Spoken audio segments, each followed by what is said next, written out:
Yeah, the net zero movement is really there. From the policy making perspective, government are really, they all agree on net zero is very important, and COP28 is coming up.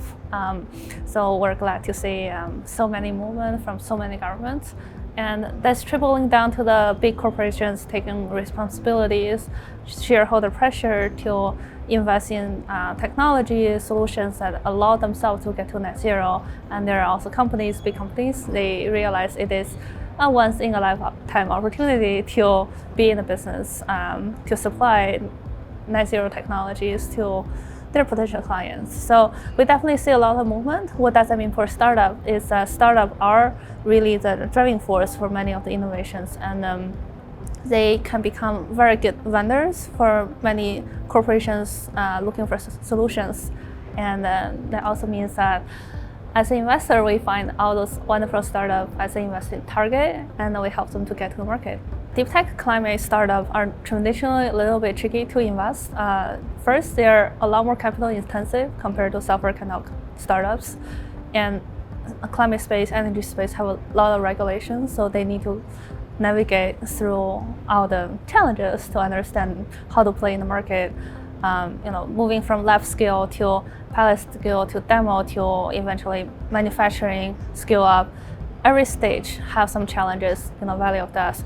Startup have to overcome every single value of death in order to become a successful company. So even, for them taking investment from any VC, it's not only just about money. It's about what VCs or investors can bring onto the table to help them to cross the value of death and to really help them to get to the next stage of financing, commercialization milestones, so they can grow and become a strong company with good fundamentals. We really help the companies to cross those value of death, and we help the companies to hit their commercialization milestones so they can really shine.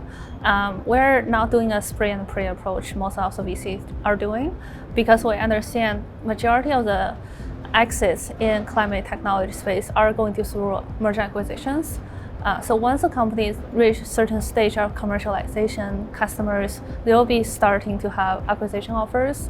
So we want to really position the company ready for their milestones, so they can be a very nice acquisition offers when the time is right. So they can start to negotiate those kind of options, or they can go out IPO if their technology solutions set to go through IPO. Yeah.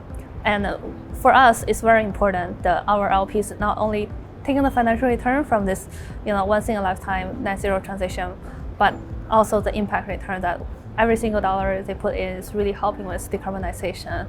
And we consider that, as equally important as, returning money back to the LPs. ESG is a very interesting topic. It is not only on decarbonization, but it's about the company management. So normally ESG is talking more about the, in the larger company concept.